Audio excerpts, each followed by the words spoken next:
Policy, hosted by York Politics Society and York Global Affairs. For those of you new to us, York Politics Society is the department's official society, and York Global Affairs is the primary society at York for international relations. I'll take questions from the audience at the end of the event on a first come, first served basis. So please do let me know if you'd like to ask your question directly when you submit one in the main chat. The list of our panelists today. First, we have Tobias Ellwood, Member of Parliament for Bournemouth and Chair of the Defence Committee. Second, we have Lord Hannay, the UK Permanent Representative to the European Union from 1985 to 1990, and the UK Permanent Representative to the UN from 1990 to 1995. And then finally, we have Dr. Victoria Honeyman, an Associate Professor of British Politics at the University of Leeds, with an expertise in British foreign policy. Unfortunately, Joseph Silk from Bright Blue was unable to join us, but luckily we have still a great panel ahead of us. So I'm very excited to hear what they've got to say. Over to you, Mr. Ellwood. Well, thank you very much indeed. It's a pleasure to be joining you this evening. I look forward to a good discussion. I was actually hoping to go last because it would have been great to hear firstly from the expert who's been there and done it, Lord Hannay, in two incredible jobs, one with the UN, one with the EU, but then also from the academic side to hear what Dr. Victoria has to say on perhaps how it should be done. But nevertheless, a real pleasure to speak with you this evening. I mean, my background is I was in the armed forces, so I saw what we were doing up front with the utility of our competence, our defense posture. I then moved into politics where I saw how decisions were being made to actually utilize our armed forces. And then finally, I became a minister to actually be closer to that decision making. But as you mentioned, I find myself now as chair of the Defence Committee, where I'm scrutinising all of that as well. So it's been an interesting journey I've had on Britain's role in what we're doing on the international stage at what is an incredible time at the moment with so much going on. I mean, it's worth stressing, and I'm sure all the speakers will perhaps agree with this, is just although we remain a small island, we still continue to yield considerable influence on many of the international fora that we find ourselves on, whether it be NATO, Commonwealth, the G7, the Five Eyes, the permanent membership of the United Nations Security Council. This, of course, is down to our history, our connectivity. It's also been down to our reputation of what we've done in the past as a nation willing to perhaps step forward when others have hesitated.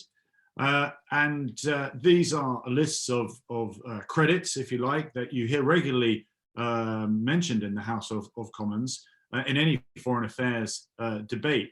And we convince ourselves that perhaps we are still walking tall on the international stage, arguably with the same swagger.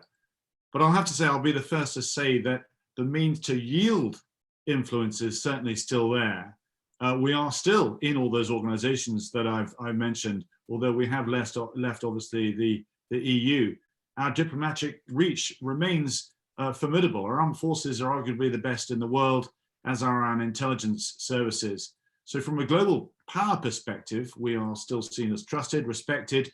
We have no hidden agendas, we're not corrupt. And our international reach, thanks to that history that I mentioned, still remains second to none. My concern is that given the status the UK finds itself on that international stage, we are not maximizing the unique position of influence. We currently seem to lack the appetite to lead despite all this rhetoric. And it's not just us, I should say, it's actually the West as a whole. And if you just take a glance back at the last decade, we seem to have perhaps lost sight of what we stand for, what we believe in, what we are willing to defend.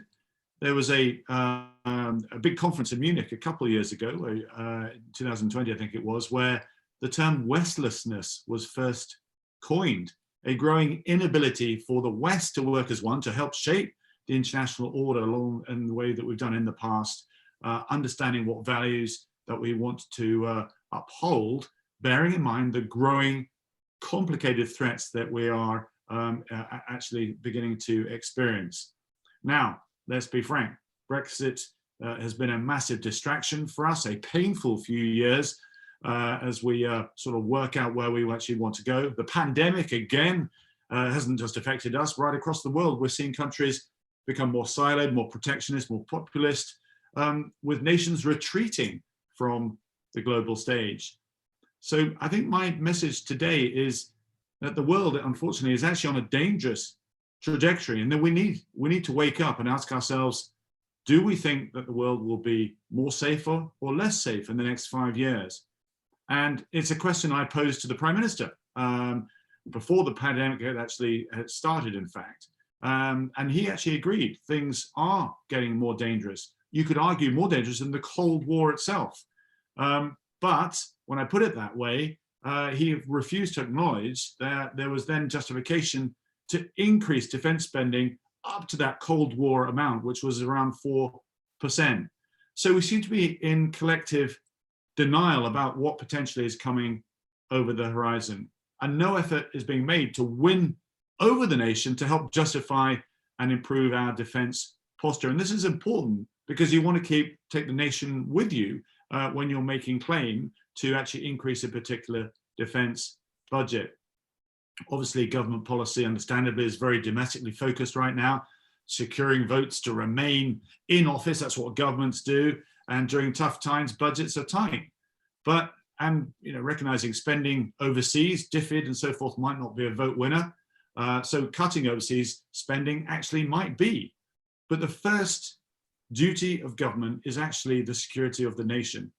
And as chair of the Defence Select Committee, it would be remiss of me not to call this out, because there is a very 1930s feel to the world at the moment, a global economic downturn, a lack of Western leadership, growing authoritarianism, and of course we're seeing Russian adventurism, which we might explore in questions, and the phenomenal rise of an ever-confident China. And let's also face it, that a day after we've had the funeral of David Amess, a colleague of mine, an example that extremism hasn't got away. It's continued to expand beyond the Middle East and also to places like here in the UK. Non-state actors play an incredibly influential role. We're seeing the Wagner Group, a proxy group of Russia, now playing a role in Africa. And of course, new technology is allowing the very character of conflict to change as well. And finally, to add all of that, we have climate change, which is already making a noticeable impact, where we've seen severe security implications as water level rises, desertization increases, food and water shortages take place. And this is going to lead to mass migration on a biblical scale. So we need to upgrade our international organizations. At the moment, they're not able to hold errant nations to account. There is much we need to do with the West, because currently we're divided, we're distracted, and indeed we end up competing with each other, which then allows our adversaries to exploit our differences. So we need to wake up that geopolitics are back with a vengeance, and there's a post-Cold War, after the post-Cold War holiday. And we need to recognize the void in Western leadership needs to be filled. And I genuinely believe that Britain, can actually fill it. But we need to do so. If we're going to do so, we need to do it fast, because the world is changing fast. If we don't upgrade our rules-based order of the next 5 years, it will have significant implications for the next 5 decades. We've got to get it right soon. Now, 2021, take this year, started well. From my perspective, it was good to see Donald Trump leave the White House. Credit to him for encouraging us all to recalibrate our views on China, but he damaged the West's cohesion. Now, the G7 was seen as a success. Biden claimed America is back, greater resolution to start working together across global hotspots, face up to the rise of China.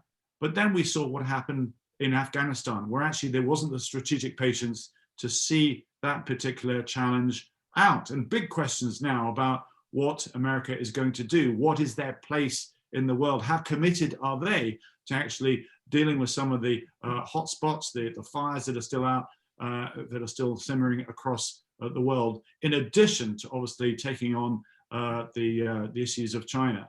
And China is this big concern as well, because in our lifetimes, it's going to take over economically, technologically, militarily, than the United States. But unfortunately, for too long, we've ignored China's deliberate disregard for human rights, democratic processes, and indeed international standards. We all hoped China was going to mature into this responsible global statesman. It clearly didn't happen. China is now pursuing a competing geopolitical agenda, and that could end up providing a collision course with the West itself. So we need to update our WTO rules, because at the moment it's being utilized and exploited, and China is able to ensnare dozens of countries into its One Belt, One Road programs, into debts that they can ill afford. So we need to finally drop the pretense that this growing superpower is taking, the fact that it's taking advantage of a timid West. And indeed, you could actually argue that we're in another Cold War already. Now, very different to the last one, not a build-up of military might either side of an iron curtain, but it's been fought on two different fronts. Firstly, nations, as I suggested, being forced to take sides.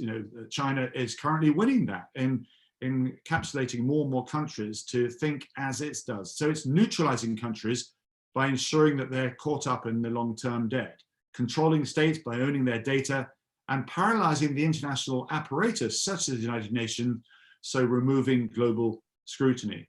And secondly, we're seeing lots of what I would call short of war operations, bypassing direct military engagement, using cyber weapons, for example, to hit societies directly, as every aspect of our lives goes online. And this is now proving to be the very modern battlefield. It's leveraging the very openness that we have, our transparency, to hit at society directly, attack our critical national infrastructure, our social media, to sow discord and disagreement. And of course, purchasing companies as well, that's happening on another dimension in order to secure technological advantage or logistical advantages.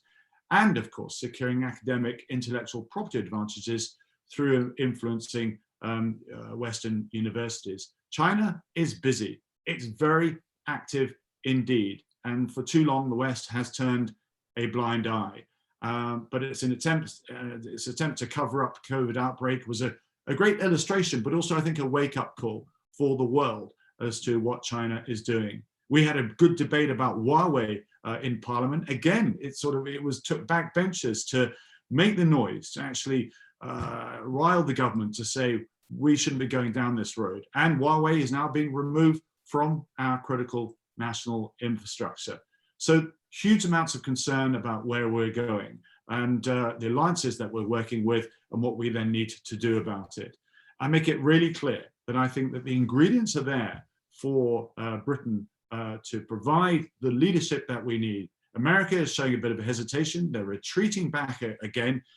We need to step into that mark. We need to recognize the strengths that we have, the relationships we have across the world, to firstly spell out some of the challenges and provide some of the solutions. This is what we're good at. This is where I hope that we're going to go. Right now, if you take the last 2 or 3 weeks, you could be, understanding that perhaps that's not on our radar right now, but we need to have that wake-up call. We need our government to sort of regroup, refocus, and recognize that there's a lot of moving parts on the international stage, and we need to play a more upgraded role. Thank you. I'll pause there. Thank you very much, Mr. Elwood. Some really interesting insight there, and a call to action, I think, for the British government. So following that, we have Lord Hannay, who's speaking as our second panelist. Thank you. And I recall sharing a platform with Tobias. I think we were talking about Afghanistan, and we certainly didn't predict what was going to happen, perhaps fortunately.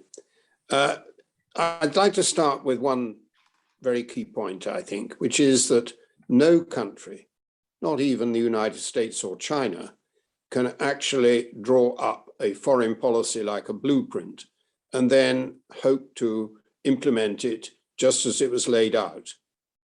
And certainly a country like Britain, which is a middle-ranking power, albeit one with worldwide interests, but tending to be relatively less powerful and influential than we have at times been in the past, can hope to do that. There are just too many moving parts, too many unpredictable actors. So, first conclusion, we're condemned to work with other like-minded countries, and we shouldn't be thinking of going it alone in some glorious, splendid isolation. Well, it has, over the last 30 years, been a long and painful journey since those early euphoric days in the 1990s, when the Cold War ended and Iraq's aggression against Kuwait was reversed.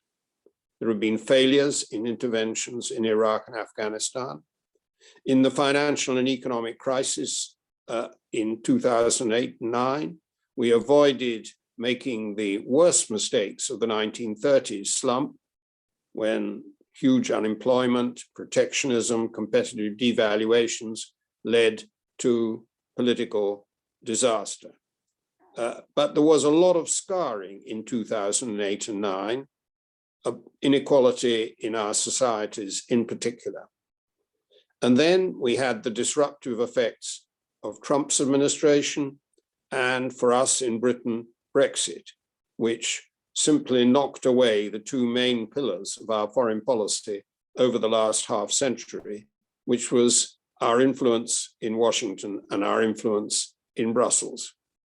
And then we had the COVID epidemic, which has not, let's face it, been particularly well handled at the international level. I'm not talking about what we did in this country.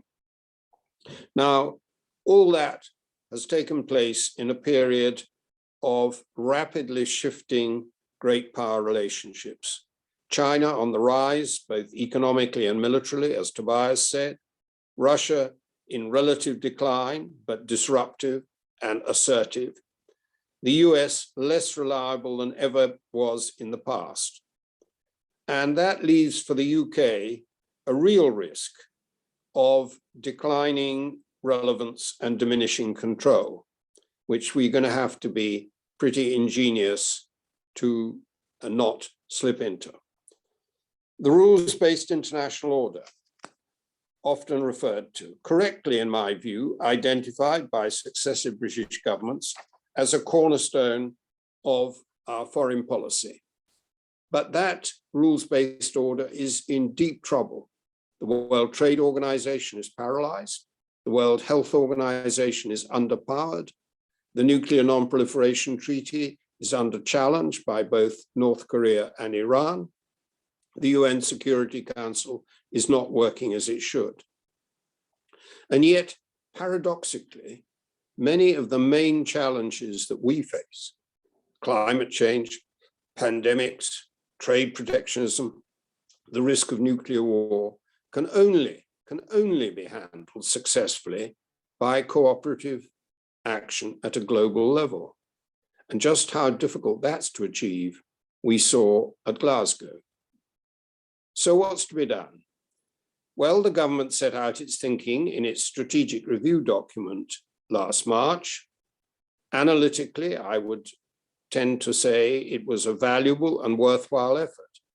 The trouble was that the gap between the rhetoric and the reality has since showed up in many decisions taken, whether you're talking about the cuts to overseas aid, what happened in Afghanistan, or in a way, our inability to get our way at Glasgow, which was certainly not a failure, but was very far from being a total success. Now, if the rules-based international order really is something we need to nurture and to promote, as I believe it is, then we need not just to talk about it, but to act accordingly. And that we're not doing very effectively at the moment. We talk about human rights, but we don't do an awful lot to defend them. We talk about the rule of law, but we break it ourselves when it suits us. We argue for nuclear stability and disarmament, but then say we're going to increase the number of our nuclear warheads. We talk about phasing out coal, but we have a lot of difficulty deciding whether or not to authorize a new mine in Cumbria. We realize that safety from pandemic diseases depends on protecting populations worldwide. But then we turn a blind eye to the inequalities of vaccine distribution.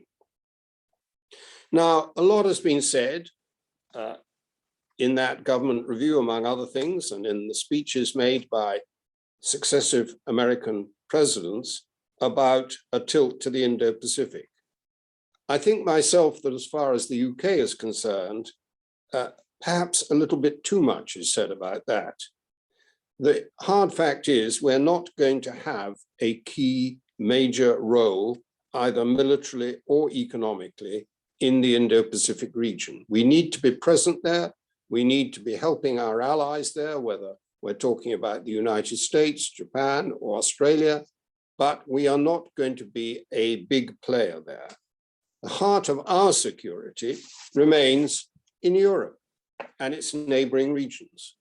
And one hears little in the government's review, incidentally, about Africa, where we really could make a difference and where their needs in investment, in trade, in peacekeeping, in climate adaptation and mitigation are huge.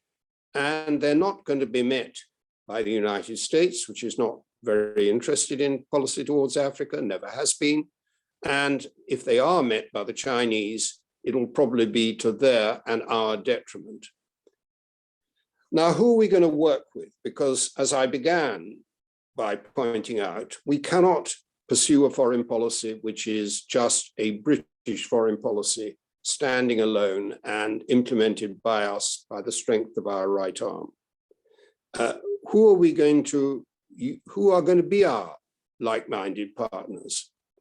Well, the obvious ones are erstwhile partners in the European Union, most of them also NATO members, do in fact share most of our values and most of our interests.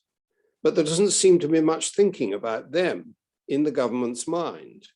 And that surely is a vacuum which needs filling and which I hope will over time be filled.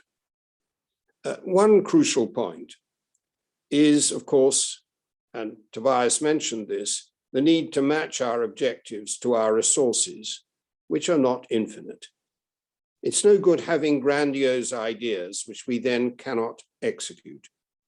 While we must certainly not neglect our hard power instruments, and that's when we're talking about defense spending, much of our foreign policy influence and ability to get our way and to influence developments is going to depend on what is called our soft power instruments.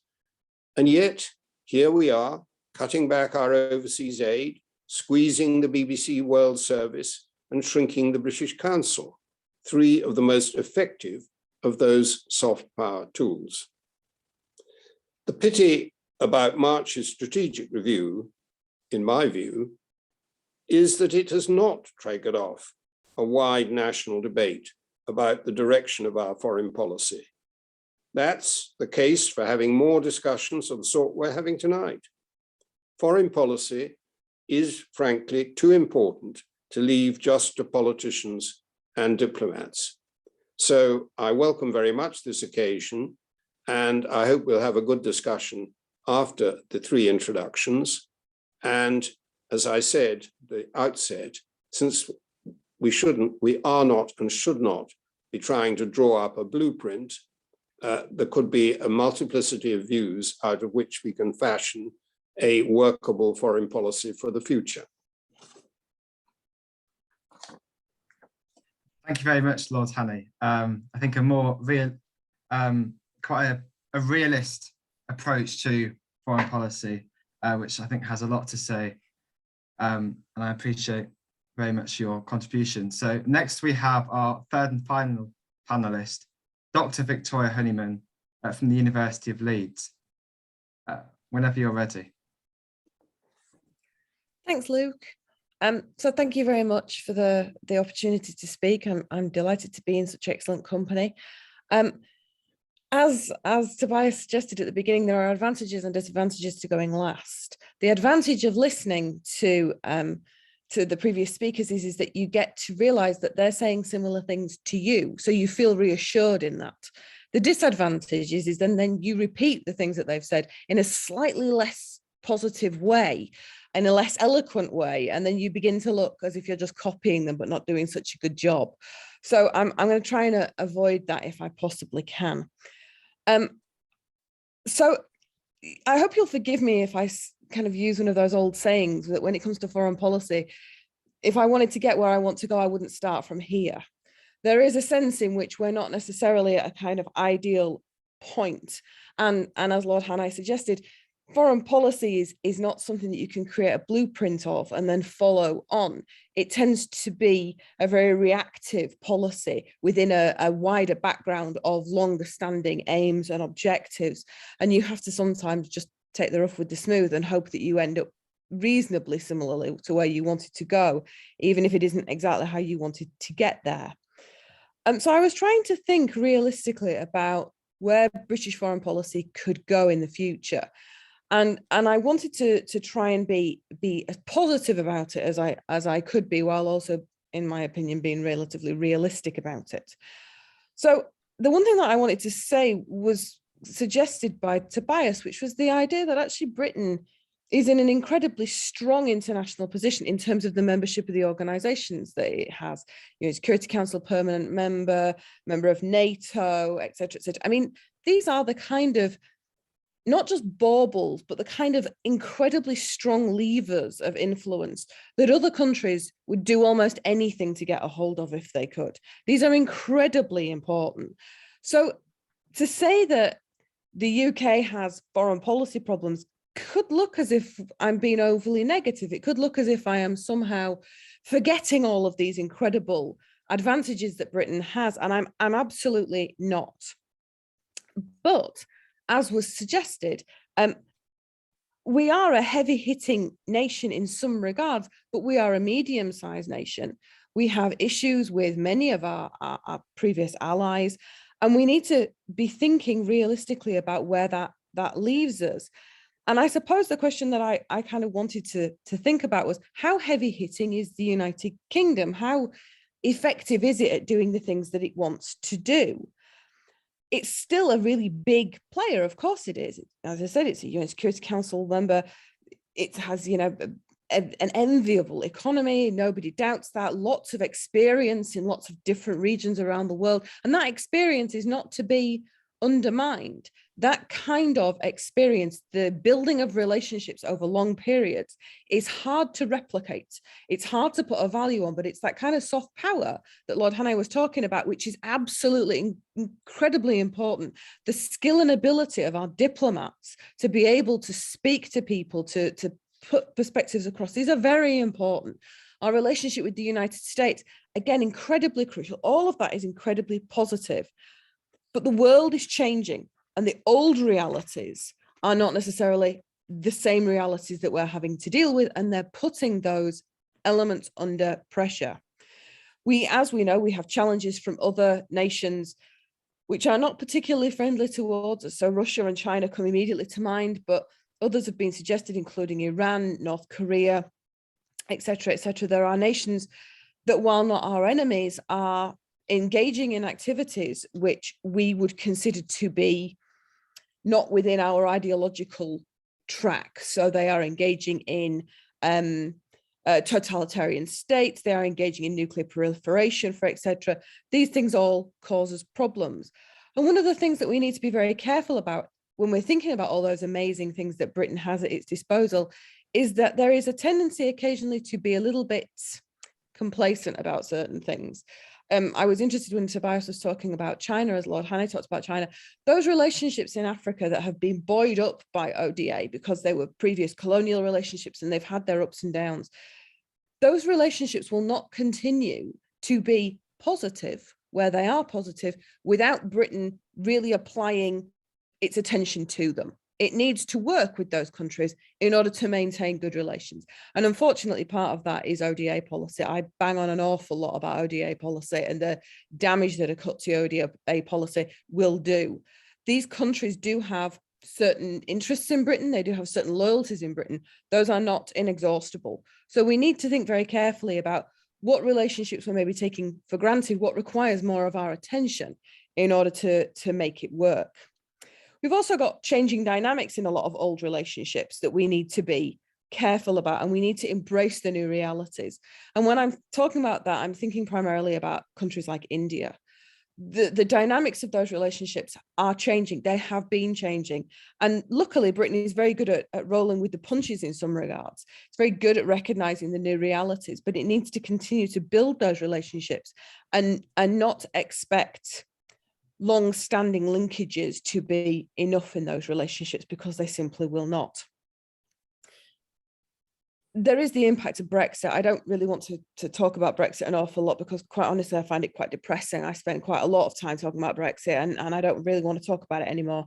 But there are realities of Brexit for foreign policy. Foreign policy as a policy was not perhaps as deeply integrated. So the European Union is not as deeply integrated perhaps into foreign policy as it was in a number of different areas. But the impact of Brexit will be felt in foreign policy, is felt in foreign policy. Britain essentially has to now go out into the world and build trade deals. And the necessity for those trade deals, the necessity for those good relationships will inevitably feed into foreign policy realities. It's also fundamentally shifted the way that some of our allies and some of our less friendly nations will view us, because we are now no longer one of 28 in the largest trading bloc in the world. We are a different entity now. There is an argument that it has damaged the US-UK relationship because we're not part of the EU. That relationship will still continue on. I'm not trying to suggest that it's fatally wounded it, but it is nonetheless a reality that the way in which we integrate, the way in which we interact, not just with our European friends and neighbours, but also the way that we interact with other nations has been affected by that and will come into our thinking. It's a lot harder to engage with nations aggressively when you know that you need to sign a trade deal with them in the near future.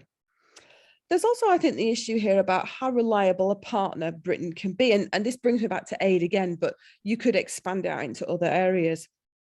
One of the key elements of foreign policy is being a loyal friend, being a loyal supporter, being able to be relied upon by your allies, which has sort of been alluded to previously by both speakers. And I suppose that my question is, how reliable is Britain in that regard? Would another partner be more reliable for other nations? Would they get a better deal if they wanted to pair up with the EU as opposed to us as a military nation? Probably not. If you're a nation in Africa and you want to get your ODA somewhere, is Britain your ideal choice? Would you have other people, other countries, for example, China, who might very well be vying for your raw materials? Now, I do take the point, and I entirely agree with it. It was made by Lord Hannay that actually, I think it was Lord Hannay, it could have been Tobias. There's been so many good points, I'm afraid. If China comes into your country to help you with your aid program, that doesn't necessarily mean that it's going to be in your best interests, but it can look very appealing to developing nations who need money very, very quickly. So to kind of wrap up, I wanted to think about what comes next. How is Britain going to look forward in terms of its foreign policy? Obviously, bearing in mind what I said at the beginning, that it's a very reactive policy area. So obviously bilateral trade deals are high on the list of what is required, and that will impact on foreign policy because these are the very people that we're trying to trade with. But trade negotiations are hard, they are long, they're often pretty bad-tempered, they can be brutal in the public sphere. You only have to read some of the things that have been written about negotiations over Brexit and think about those. It will expose in some regards the strengths and weaknesses of Britain, and it'll have domestic and international impacts. So it's likely to be very complicated. That isn't to say that I think it will be disastrous, but it may well, it may well require a certain amount of reflectiveness amongst the general public about where Britain sees itself as a nation. And maybe it won't, maybe we'll be insulated against that, but it may well be one of those issues that requires a certain recalibration of our expectations of ourselves. There are big issues that require cooperation: Russia, climate change, China, development issues. I was delighted that those were brought up by previous speakers. It made me seem like I actually knew what I was talking about, so I was delighted. But as Lord Hannay suggested, we cannot do this alone. You've got to work with your international partners. And Tobias Ellwood made the same kind of idea, talks about the same kind of idea. We do not have the ability to do these things alone. We shouldn't necessarily be doing these things alone. We do need to have that coalition of the willing, although I appreciate that that terminology has certain connotations with it. But the idea that Britain should lead is not necessarily a bad one. I'm not sure how realistic it is, I suppose. I was reminded of a story that was told, I think it was in Tony Blair's autobiography, but you'll forgive me. He was talking about when he went to the White House to talk to Clinton about Kosovo. And Clinton had been told, don't talk to Blair about Kosovo, don't. And Clinton had said, don't leave me alone with him, because, if I have to talk to him, he's bound to talk me into it. So don't leave me alone with him. So Blair constantly tried to kind of pair Clinton off and try and get him away from his advisors, and he couldn't do it. Until in the end, he asked Clinton if he could show him where the bathroom was. And Clinton said, oh yeah, absolutely, that's no problem at all. Come on, Tony. And on the way to the bathroom, he kind of plied him about Kosovo to try and talk him into it. And eventually the deal was done. Now, whether or not that's an accurate story or not is not really my point. My point is that when it comes to international affairs like that, it isn't really about who's leading in the sense of whose flag is flying or who's at the front. It's about, can you build those relationships? Can you thrust forward the nations that you need in order to be able to take the action that you require? And that's really what Britain needs to do. It needs to be good at working with its allies. And we're in luck. We tend to be pretty good at that. Our diplomats, our military are really, really good at being able to work with others. And we need to continue to do that, and to really kind of figure out a way to effectively push on the big issues that we care the most about. So to conclude really, really briefly, I don't think that Brexit's going to necessarily damage foreign policy, but it certainly hasn't made it any easier. It's certainly kind of added into a cauldron of problems. And as Tobias suggested, it's completely preoccupied the entire political establishment and most of the country for the past 5 years, which means that other issues have just kind of disappeared off the radar. The problem is they haven't really disappeared off the radar. They've just disappeared off our radar, but they continue to be there. But realistically, Britain needs to do what it's good at. It needs to recognize the global realities in which it lives. It needs to work with its allies in order to push its agenda, but it does need to recognize its limitations as well as its strengths. And I think it does need to be better at recognizing its strengths. So it's not a question of us saying Britain should be downgraded. It's a question of us taking up our position, but doing it in such a way as to be gracious with other nations, to make sure that we do work effectively with them, rather than trying to boss them about, which I'm afraid can leave rather a bitter taste, even if we have the best of intentions. And I will stop there, Luke. Thank you very much. I think you were a terrific third panelist to tie everything together. So now, as pointed out at the start, we'll have a 30-minute or so period of questioning. So please do put your questions in the chat box. And if you have them for a specific panelist, please also include that. The first question we have is from Sam Lewis. He hasn't named a specific panelist, so whichever one of you would like to take this is more than welcome.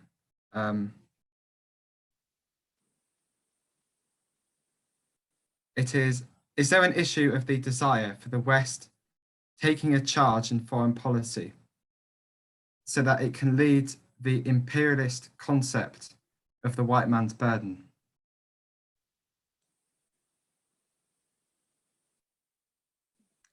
Go on, Victoria. I'll take that one, although I don't necessarily have a definitive answer. I think I think when I've spoken to politicians, when I've spoken to civil servants about development aid, there is an awful lot of people who are extremely careful, who are extremely aware of Britain's past, who are very aware of the fact that they want to do good work in countries, that they want to work with their partners. There's a lot of really good work being done. There's a lot of goodwill. Now, that isn't to say that DFID, as now the FCDO, don't make mistakes. And I think that there are instances in which there is a sense of which this is British money that is being spent, and therefore perhaps we know better how we want it spent, or we think we know better how we want it spent.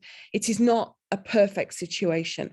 Unfortunately, in development aid, you very often find that he who pays the piper picks the tune. And I think that DFID over the years has done a pretty good job of trying to break out of that cycle, getting rid of conditionality, trying to work very hard with their partners. I don't necessarily think that when it comes to the day-to-day business of government, that the civil service or diplomats particularly want to go back to colonial times. But that being said, there are those who think that actually Britain is much better at spending its own money, that they know better where it should be spent. There are individuals who have criticisms, sometimes valid, sometimes not, of other countries, and it isn't perfect. We know that there are issues with the kind of the institutional colonial attitude in lots of different places, and weeding that out, taking that out, dealing with those structural issues is not quick. If you go into the Foreign Office, which is an incredibly beautiful place, you can walk across this courtyard that it's absolutely amazing, with all the Indian Viceroy busts around the top of it. It's absolutely amazing. You can imagine lots and lots of people going in, they're being hugely intimidated by the things that they see. Should we bulldoze the FCO? No, of course not. It's absolutely gorgeous. But those kind of histories and attitudes and relationships cannot be rebuilt overnight. So it's not perfect. I think it is moving in the right direction, but it isn't perfect by any stretch of the imagination. That would be my kind of half answer, I guess. Yeah, if I could just say a quick word about this. Our history is what it is.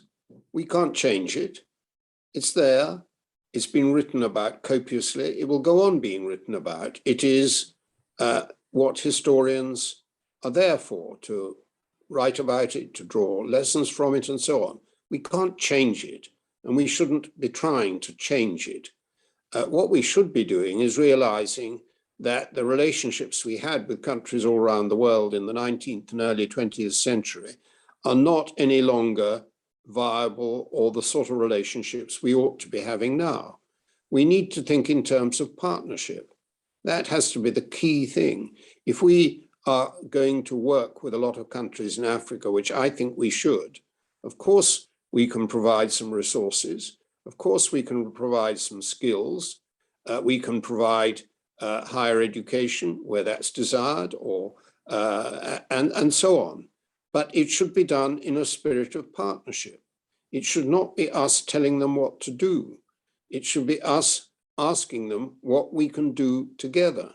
And that, I think the government has actually got some of that quite well, because they place a lot of emphasis, for example, on working with the African Union, which is an organization which has plenty of problems, but which is making more of an effort to deal with disputes and the problems of Africa than any previous organization in Africa has done. So I think we've got the beginnings of a good policy there, but we aren't giving it a very high priority. That was my point about the Indo-Pacific tilt, which I think, frankly, is probably not quite the right ordering of priorities. And it's also, of course, the case in Europe, where we are allies to most of our former partners in the European Union, and while we're not allies, we share their values. And again, we should be looking in terms of partnership. How can we work together? How can we help to consolidate, for example, the sovereignty and territorial integrity of countries like Ukraine and Georgia, and not telling them that they've got to be this or they've got to do that, but a new concept, which is a concept of equality and partnership.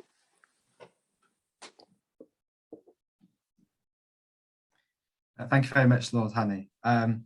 So the next question we have here is from Mikhail Hamid to Mr. Elwood, and he said, your speech was expressly concerned with national security and defence, with the only reference to developments being the cut of DFID being a vote winner.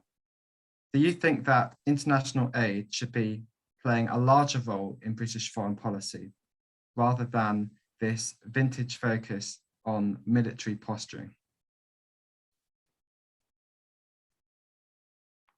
Yeah, and it's I'm pleased to get the opportunity just to expand a little bit, because soft power and hard power, two sides of the same coin. You need an umbrella of security, to allow activity to take place, positive activity to take place. If security isn't there in the first place, then I'm afraid things can unravel.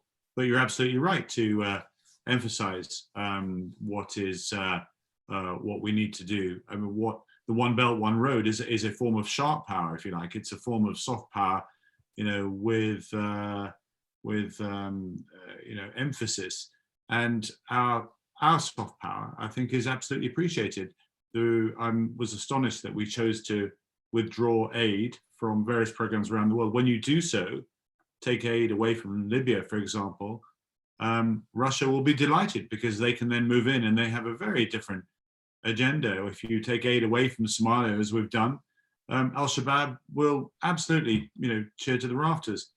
And when you take aid away from Afghanistan, or don't even spend aid well, then I'm afraid you don't get the changes taking place fast enough, which leaves politicians such as Trump and then Biden both saying, oh, we're not making enough progress, let's just get out.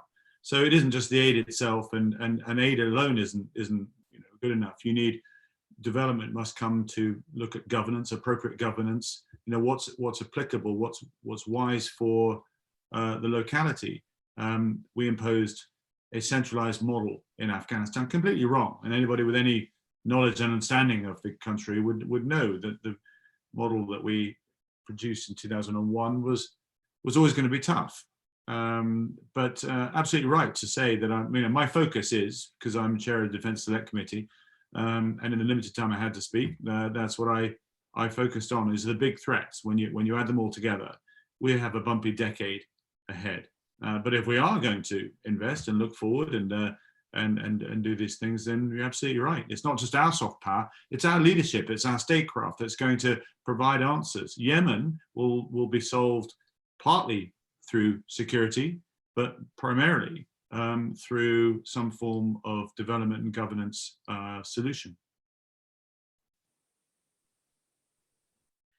Thank you very much, Mr. Elwood. So the next question we have is from Josh Rutland, and he asks to the panel, do they believe that the future industrial automation in the West is a means of constraining China's growth, given their reliance on export-led production?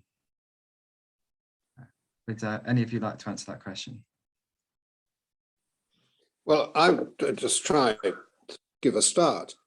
I don't think that we should be thinking in terms of constraining China's growth, because we're not going to be very successful about it. They have, after all, among other things, got a colossal internal market, which is a basis for their industrial development. What we can do and should do is to ensure, which has not been done very successfully in the past, that where they trade, which they do a lot, they do it by the rules. And where the rules are not sufficient or need to be developed in areas of new technology, then there should be new rules which we all play by. And if we don't play by them, then we shall have to, unfortunately, retaliate, commercially retaliate. So I think that we do have to remember that China is a completely different proposition now to what the Soviet Union was during the Cold War. The Soviet Union was not really part of the world economy at all. It was a closed economy run under command control by its own autocratic rulers, and it did very little trade with the rest of the world. China's not like that. China is part of the rest of the world. It trades hugely with it, and we trade hugely with them. So that's where the rules come in. We didn't need to worry about the rules for Russia on trade. We could just tell the Russians what we were going to export to them, and that was it. It didn't really affect the way the world economy was working, or our own economies were working. We should have no illusions. With China, we and they are part of the world economy. And while we need to take tough action where they break the rules, we also need to trade with them. Could I just follow up on that? I entirely agree with everything that has just been said, but I think that Britain, in common with many countries, has a certain hypocrisy when it comes to dealing with certain issues. And Lord Hannay talked about this in his presentation about how different pressures kind of sit together. Now, that isn't to say that I think that we should stop trading with China, because that's simply not going to happen. But I think that we in Britain, along with many other nations, need to think very carefully about how much we're willing to allow countries such as China to integrate. The Huawei issue, which Tobias Ellwood mentioned, was extraordinary watching it kind of unfold as one group of individuals said, no, it's going to be absolutely fine, don't you worry, we can let them into the 5G system, it'll all be okay. And there was another group going, are you absolutely insane? Of course we can't allow this to happen. This is the thin end of the wedge. It's a slippery slope. So I think that we need to be thinking really carefully. And I think this extends to lots of foreign policy. We need to determine what is our ultimate goal and what are we willing to sacrifice to get there? Because sometimes the sacrifices are not worth the end point, but sometimes they very much are. And we need to determine how much of a relationship we want with certain countries. I noticed that there is a question about non-traditional areas where Britain has tended not to have influence, and I don't want to prejudge the questions, Luke, so I hope you'll forgive me. But it's one of those situations where you have to determine what you're willing to risk. How far are you willing to go down a road to flick your nose at Russia? How far are you willing to go to protect other nations against Russia or China? Because if you're willing to go all the way down the road and you're willing to engage in war, you better make sure that A, you're going to win, and that B, that the end result is going to be worth it, because otherwise you're sacrificing an awful lot. And those kind of decisions about what is in Britain's best interest, which ultimately is at the base of most foreign policy making, extend to things more mundane than war. They extend to things like technical systems and all sorts of different things. So Britain, along with other nations, needs to think carefully about what its end point is for these kind of issues and what it's willing to sacrifice or not sacrifice in the pursuit of that. Thank you very much, Ms. Honeyman. So I think I'll tick off Joe's question, unless anyone has specific to add about the country of Uzbekistan, because I know he's particularly enthusiastic about that region. Terribly sorry for prejudging your question. Sorry, Luke. No, it's okay. You've done my job for me. Right, so I'll move on to Frank's question. And he asks to the panel, to what extent does Germany's partial dependence on Russian energy undermine Britain's interests with respect to Russia, if at all? Any panelist is welcome to answer that. I can start. I think Lord Hannay may have further views given his EU credentials, but for me, it does show how we are being exploited, I think, by our competitors. We argue amongst ourselves. I think AUKUS was mentioned in the comments. Another great example whereby we're trying to, some of us are trying to create an international policy, but in doing so, we lacked the ability to be unified. That US, Australia, United Kingdom work together, but we've upset France, and we need to get better at finding solutions which are going to strategically bring everybody together. And strategically, we don't have an answer to Russia right now. We're not sure what to do in Ukraine. Russia has surrounded eastern Ukraine with troops, and all we can do is condemn it. And even in Belarus and Poland, we sent 12 engineers there. I mean, that's not really a statement of intent to support a NATO ally. Now, you could argue that actually tactically it's just a distraction, keep us busy. Belarus is working closely with Russia, but nevertheless, if you're going to be determined and forthright, then you would have bolstered support, however it would be, to Poland straight away, to say, we're going to stand by our friend. And you'd also recognize that even though Ukraine doesn't have a NATO membership card, if you allow Russia to get away with that, what happens then next?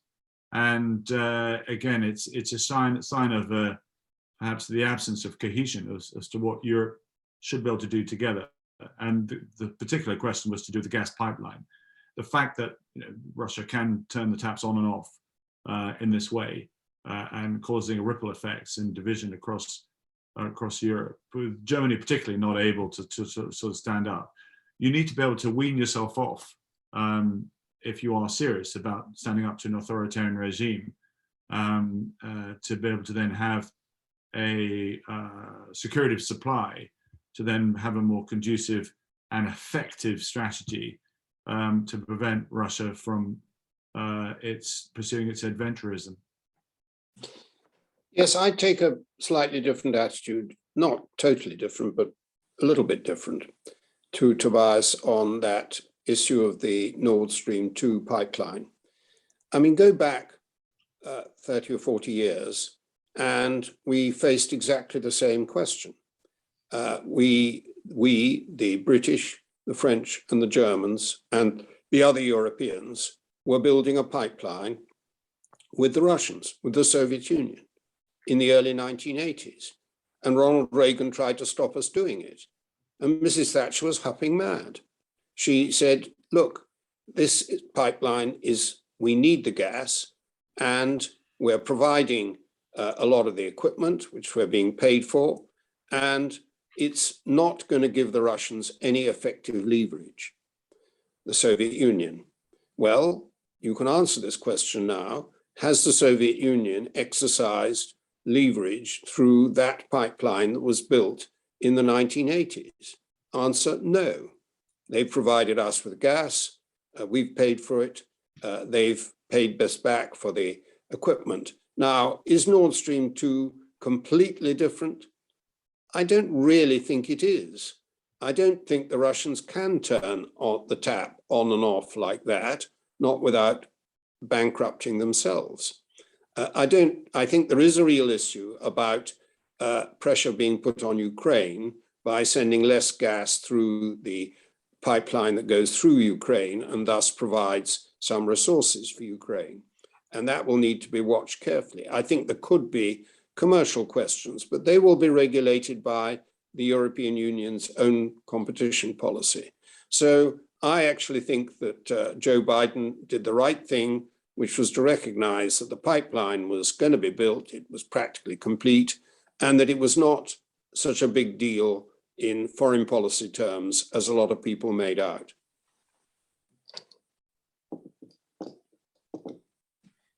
Thank you, Lord Hanley. So our next question is from Joe, and he asks, do the panelists think that it would be valuable if discussion of foreign policy issues became a larger issue of discussion in mainstream political discourse? If so, how can politicians take that to the electorate in discussion, if at all? Well, I mean, I may as well start off with that. I mean, that was the thrust of what I was trying to say, is that there is an absence of explaining to the British people. But let's just take Afghanistan. And this is what happened in America. Joe Biden made it a bumper sticker in his election, to bring troops home. Now, that's the easy thing to say, easy thing to sell. Harder would be to convince the American people that actually retaining a presence in Afghanistan was in the wider international and indeed US interests, because of extremism that can develop, our commitment to 40 million people, and the fact that you essentially be handing over an insurgency back to the very people that you went in to defeat. But much easier to say bring troops home. It says tells the electorate it sounds like a success if that's what you're doing. And we did the same here. You could argue Brexit was a very easy bumper sticker to say life will be better and more rosy, without really explaining the detail. I absolutely agree with Victoria. I really don't want to go down that particular rabbit hole again. But if you're not honest with the electorate, it then can catch up with you. And we don't do enough of that, of spelling out, taking the British people with you. And if you do so, particularly on hard power now, our Navy is far too small for what we need to do. It's going to become very apparent that we can't manage. But if you don't tell the British people why you need a bigger Navy, there'll be no demand onto MPs to say, make sure our Navy is bigger. But when there's, the NHS isn't working, of course, members of, the electorate will be the first to tell your MPs, and that's where the money actually goes. So it's our duty to show and explain the wider world that we sit in, because we're not operating in isolation. We're not independent in that sense. So, and like I said, we've got a rocky few years ahead. If our security of the nation is critical, let's explain now. I mean, the pressure on our armed forces was illustrated during the pandemic, how we have to lean on their resilience, on their capabilities when times are tough. And at the moment, cutting our troops by 10,000, cutting our tank numbers, cutting our Navy, as I mentioned, these are all the wrong decisions, but nobody is making the case to the British people. I'm sure if we spelled out to them, we'll be the first to say, what? No, this isn't right. Yeah, I do agree with that, the questioner. I think that it is deplorable that in all our democratic elections, countries like those in Europe, ourselves, the Americans, Japanese, Canadians, foreign policy just doesn't figure when we have an election campaign. Just look at the recent German election campaign that took place in September. Hardly a cheep about foreign policy. Look indeed about the coalition agreement that has just been reached today between the three parties who will form the next German government. Foreign policy hardly figures. Look at Biden's campaign with Trump. Neither of them said very much about foreign policy or tried to debate it properly in the TV debates that they had. Look at the recent Japanese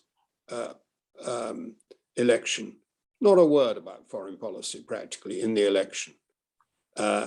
This is not a healthy state of affairs if we are really mature democracies. We ought to be able to have a debate about foreign policy at the same time as we're debating tax policy, health, education, all the other things. Because don't kid yourself, foreign policy choices do have effects on us. They have effects on every single person who lives in this country, but we don't debate them. Can I just follow up on that? When British troops and American troops have been pulled out of Afghanistan, I went out for lunch with a couple of my friends. These are very bright women. They're interested in the world. And I said to them, isn't it just, terrible what's happening in Afghanistan? One of my friends says, I know, it's absolutely shocking. I didn't even realize we still had troops in Afghanistan. This is not a stupid woman. She's perfectly capable. But my point is that politics exists for some of us in absolute clarity. I live and breathe British politics. During my lunch break, I watch politics live. I'm exactly who you think I am. I love it. But that isn't true for everybody else. Lots of other people are just getting on with their lives, and foreign policy is far, far away from them. Now, I think that as a country, we ought to take political education far more seriously than we do. I think there are lots of aspects about politics that we should be telling our children about, that we should be informing our citizens about, because it's not about indoctrination. It's about people knowing what politics is about, how it affects their lives, what they can do if they've got problems or issues. And I think foreign policy features within that.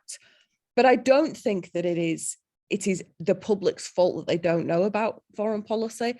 I think they don't know about lots of things, mainly because people are busy. They've got lots of things going on. They know what's happening in their A&E. They know what's happening with their education. I imagine those are the kind of things that Tobias hears about on a daily basis, because they're the bits that touch people's lives. Foreign policy touches people's lives, but it feels more diffuse. So I do agree that we ought to tell people more about foreign policy, but I think it should be part of a larger discussion about politics in Britain so that people can really utilise the democratic system that they've got, rather than feeling that they are somehow outside of that system. Thank you very much. Just fascinating discussion. We've got another question here from Mayul. I apologise if I'm mispronouncing your name. I'm not very good at pronouncing names, but they ask, considering the energy and time spent on post-Brexit negotiations, would it be worth for the British government to make enough concessions to end tensions, even at the cost of a consequent domestic political defeat? For example, Franco-British fishing tensions. That's open to any one of you.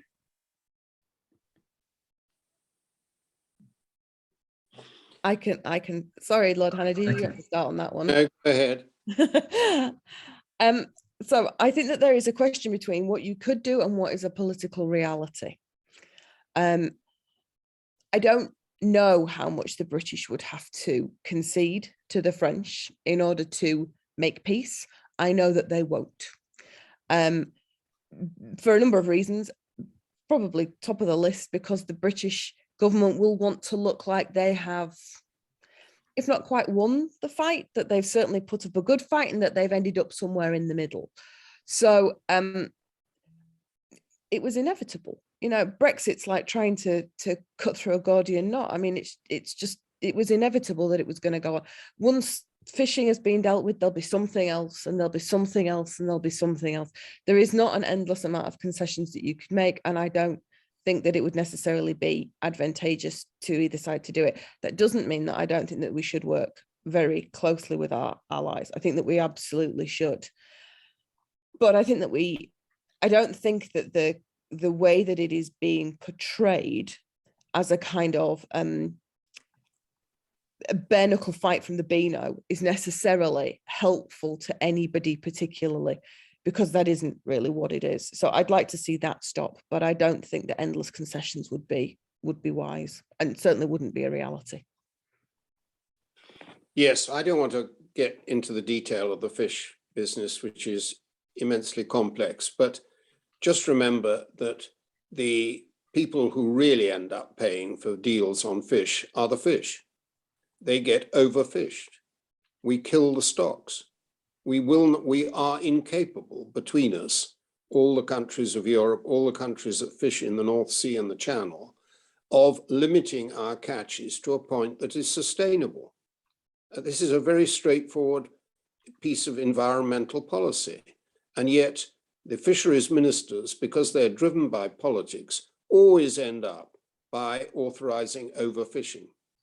And that worries me an awful lot more than the precise number of French boats that are allowed to fish in a particular part of water off Jersey, or indeed in our waters. And just remember too, that French fishermen fished in our territorial waters before we joined the European Union, before there was a common fisheries policy. They fished there for historical reasons. And so it's not an all or nothing issue. It's something that has to be settled by compromise, but I'm afraid that neither government is showing a great spirit of compromise.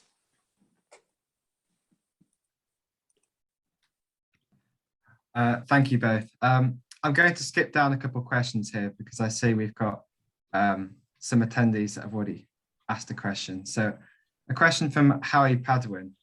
He asks, he starts with, I would agree with Dr. Honeyman that our approach is at times hypocritical.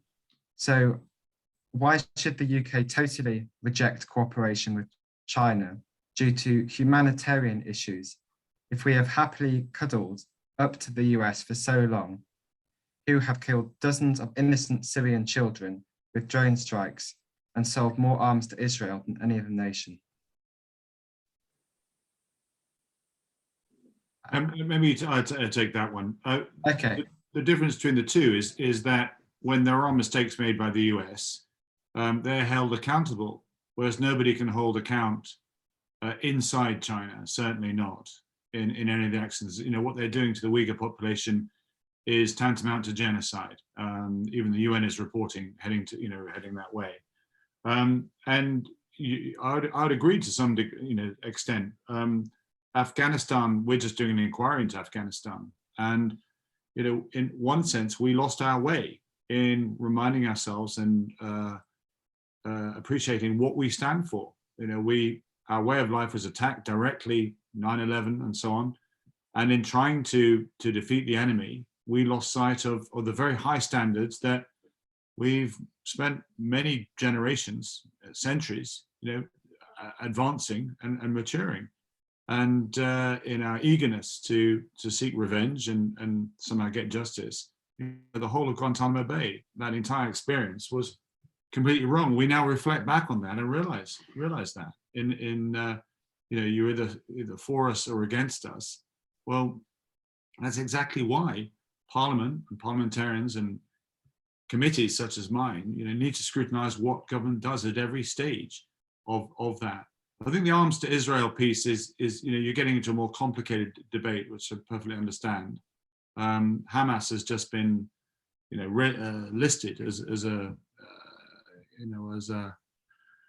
terrorist group because you can't distinguish between the political and the military. So that's an entire another debate, which I fully appreciate. But I would stress that the United States, when the United States does something wrong, I was born in the States, I'll be the first to criticize them and say what they do is out of order. I mean, there is a paradox about the relationship with China. There are these big global issues like pandemics, like climate change, like world trade rules, where we are condemned to work with them if we're to get any solutions at all. Nobody can look at the figures and believe that we can get solutions on climate change without the cooperation of the Chinese. We can't. I happen to think they will cooperate, not because we tell them so many times they must, but because if you look at your television camera on Beijing, you will see they're choking to death from the emissions that they are producing from high sulfur coal. So I believe we will get there. But the paradox is these big global issues, we have to work with the Chinese, but we also have to get better at ensuring that the rules that they've signed up to in the World Trade Organization, they've signed up to in the UN Declaration on Human Rights, that they actually honor them. And if they don't, then we may have to be quite tough with them. Somehow or other, we've got to reconcile that paradox because both parts of it are important. Can I just add, I entirely agree with what's been said by both speakers, but I'm going to be a little bit more kind of, I don't know, basic about it, I suppose. There is no perfect nation out there. Every single nation is dripping with blood in terms of what they've done, some more than others. No nation gets a completely kind of wipe-free history. That's just not the way that it is. So nations have to determine which of the nations that they might potentially work with supports them in their aims, which is the least toxic of those that they can work with effectively, and what they're willing to put up with in order to get to the ultimate position that they want to be. Lord Hanna has made an excellent point about China. There are certain things that we cannot do without China. There's no point in posturing at them, but that doesn't mean that we shouldn't then criticize the things that they do that we think that are morally reprehensible, that we cannot live with. But the idea that we are whiter than white, or any nation is whiter than white, and therefore can act as the kind of gold standard, that I'm more troubled with, because while I would like to think we're all aiming at a gold standard, none of us are getting there, because that's just not the realities of life. Mistakes are made, terrible things happen, and you'd like to believe that they're accidents, that they weren't meant, but they happen nonetheless. If we were only daring to pair up with or work with people who had completely unproblematic pasts, there'd be nobody. There'd be no nation on earth that we could effectively work with. So it's dirty. You know, the business of politics is dirty. Thank you very much, all three of you. Final question here. I appreciate we're a few minutes over now, but it's the last question on the chat from Adam Spencer. And he asks, do the panel believe that the current situation on the Polish border, with Russia blaming it on the 2003 invasion of Iraq, is a mere scapegoating tactic to blame, shift and distract, or a reality that the likes of Blair and Bush have to accept as an inevitable long-term consequence for their actions in the wider context of Britain's foreign standing? Let me start off. I don't agree with that at all. What is happening in Iraq, I disagreed with the invasion, but as what's been said before, I think Lord Hannay put it, quite articulately. We have past history and then a more recent history. You can't undo what happened in the 2003 invasion, but the country itself is advancing slowly. It's difficult, it's messy, there's no doubt about it. But when Belarus sends airplanes to Iraq and invites people to fill those planes to say, we can get you into the EU, then that is wrong. That is simply weaponizing a refugee crisis and then pushing towards the border. That's just deeply irresponsible. And thankfully now, because of pressure on the airlines, they're no longer able to do that. So you can't then utilize what happened in 2003 to say this is the consequence of what's happening on the Polish border, because refugees themselves absolutely need help, but need help in Iraq, and Belarus is deliberately just stirring with Russia's support. Yeah, I couldn't agree more with what Tobias has just said. Those remarks by Sergei Lavrov, my old sparring partner, when he was the Soviet and then the Russian permanent representative to the United Nations, were deeply cynical rubbish, frankly, and just self-serving. After all, an awful lot of the Iraqis who have been directed towards Belarus by President Lukashenko in a desperate attempt to divert attention away from the bankruptcy of his own domestic policies, those Iraqis are mainly coming from the Kurdish part of Iraq. Well, for heaven's sake, we didn't invade the Kurdish part of Iraq. We saved the Kurds from Saddam Hussein. In 1991, there were over 1 million Kurds went across the border into Turkey, driven there by Saddam Hussein. So please, let's not distort the historical record as Lavrov did. Let's not pay too much attention to those attempts at obfuscation. Let's try and ensure that Iraqis want to live in Iraq, which means continuing to support the government of Iraq and trying to help them get a better deal for their people. Yeah, I would agree. Lukashenko doesn't care about the people of Belarus. He certainly doesn't care about the people of Iraq. The idea that he's doing this as some kind of outreach scheme is absolute tripe. I have absolutely no. The idea that it's the fault of Bush and Blair, yeah, it's like saying it's the fault of Adam and Eve or William the Conqueror. I'm afraid that no, that dog won't hunt. No. Okay, thank you very much. I think we'll bring the event to a close there, but I'd like to especially thank the three of you for attending. I think you've really complemented each other well with all the questions and your contributions. Thank you as well to the audience for over 40 of you attending this evening, for giving up your time on a Wednesday evening. If you would like to get more involved with York Politics Society or York Global Affairs, we're on Facebook, Instagram. We're quite easy to find on there, always looking for new active members. And I'll bring it to a close there. Thank you, everyone. Thanks a lot, everybody. Bye-bye. Goodbye. Thanks a lot. Bye. I enjoyed it.